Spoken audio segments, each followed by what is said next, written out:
Alright everyone, today we are going to take a look at a limit and an integral. I'll be using Google Docs for this and it's much easier to do. Anyways, we're going to take a look at this limit right here. What is the limit as x approaches to infinity of 2 to the x power minus 3? Well, let's use our friend Desmos. You need Desmos, but let's just check it. Oh, here's the graph. As x approaches infinity, which is the end behavior, we have x approaches infinity, this also approaches infinity, so all we have to do is say this is equal to, let me just get my symbol here, infinity. Very simple, very easy. You know what, this shouldn't be here, just get rid of it. You should know this. But anyways, now let's talk about the real deal. So we have the integral as 0 approaches to 5, x minus ceiling of x dx. Okay, so this is our function that we're going to integrate. What is this function? Well, we gotta know x minus this function right here. So let's figure out what this function is. So, well, all we have to do is just go online. So let's just search up ceiling function right here. Apologies for my bad spelling. Anyways, let's take a look. Oh, so it's just round. See, look, it just rounds an integer. So all we have to do is go back here, and if we type ceiling function on the Desmos here, Desmos, we always trust Desmos, it looks like this. The reason why is because, okay, so we have one right here, and then another one right here. Here, let me tell you in more detail, because this graph doesn't give you much. Okay, so let's do ceiling of 1.5. Now, what does that equal? This number actually equals 2, because it rounds up. But it doesn't always round up. Let me show you what I mean. So we have ceiling, whoops, let me delete the highlighter. We have ceiling of, let's say, 2.4. Now you might think it equals 2, but no, it always rounds up. So it just equals 3. Anyways, next up we have ceiling function of negative 1.2. Now this just equals negative 1 because it rounds up, because negative 1 is greater than negative 1.2. Now that we know that, we're going to plug in some tables. So let's go up here and find a table. All we have to do, yeah, that will work. So we have x, and we have x, oh, here, I'll just do this. Y equals x minus ceiling function of x. I'll ignore that.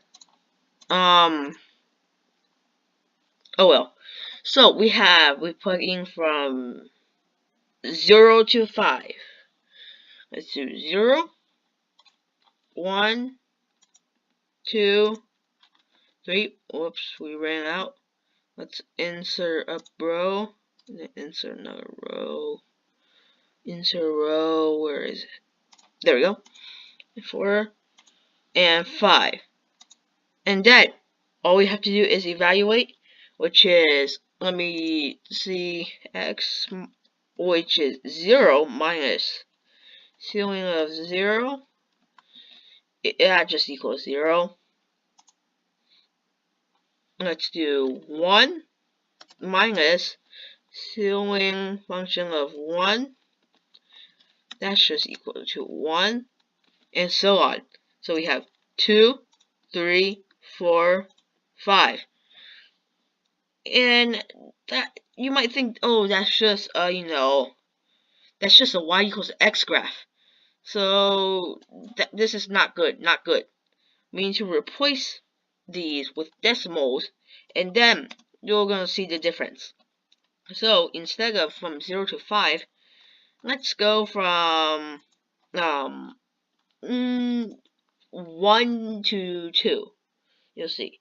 So we have 1, 1.2, 1.4, 1.6, 1.8, and 2. Okay, now the real fun starts. So we have over here, we have x minus, 1 minus ceiling function of 1, which just equals to 1. Here we have 1.2 minus the ceiling function of 1.2.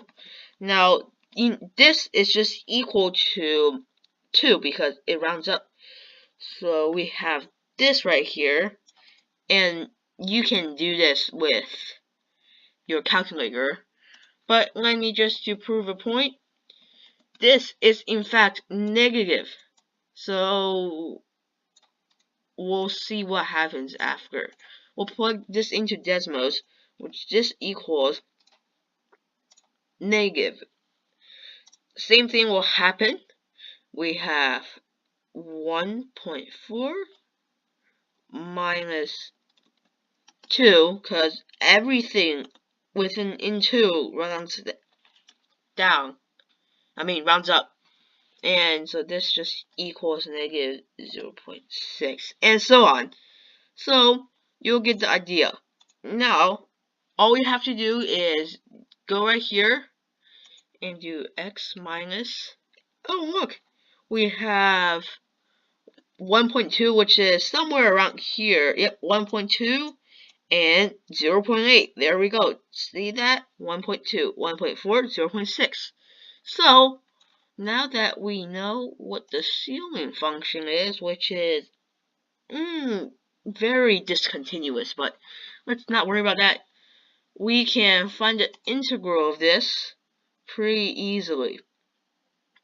So all we have to do is find area under the curve. Now there is no curve here, but there is something that we can find. So here's 0, and here's 5. Now it measures from the x-axis down. So go down, go down, go down. Let's do 4.5. Oh, it hits right here. So that means each of these triangles, so from 4 to -1 to 5, this triangle is the area under the curve. Not this triangle, not this parallelogram. It's this triangle from here. So we had this triangle from x equals to 4, and then x equal to 5, and whoops, should have done that. It should be here. Just I'll do y equals -1, and this should intercept at x minus 5. So, and then we have x equals 0, which is the black line. So this is our triangle right here. Now, if we do this to every single one of them, you'll see that a triangle is just half of a square. So let's go back here, and we'll see that, let's see, we have one triangle, which is 1/2, or let me do it better, 1/2, and then 1/2, 2/2, 3/2, 4/2, 5/2, because it goes from 0 to 5. 5 triangles is 5 halves. So let's do multiply by, whoops, let's just do it. So 5 halves is the area under the curve, But now we gotta make sure that this isn't the wrong answer. Well, we made sure that this is the wrong answer because under x-axis, everyone should know that this is negative 5 over 2. Everybody forgets about that. Now, I'm getting a little bit rage, but you know that area under the curve, which is under the x-axis, is negative and positive is up here. So if I do 4 of x, it should make more sense to you because everything's positive. Now this will actually just equal negative 5.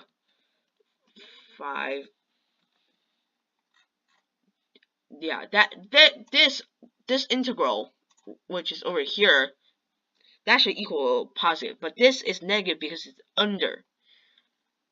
So yeah, I guess that's it. So all you have to know is know the integral and know the function, which is very important, because if you don't know the function, why would you even care about this part? So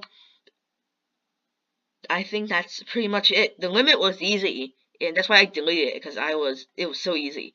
And so thanks for watching my video. Recommend it to your teacher, friends, family, raccoon, Jolly Rancher, flower, sword, your baby picture. Whatever you can recommend my channel to it, so that you will get daily math videos and how to solve easy integrals. There will be harder integrals later, but this integral, as you can see, very easy answer. All you have to do is just plug in the function. And as always, thanks for watching. Goodbye.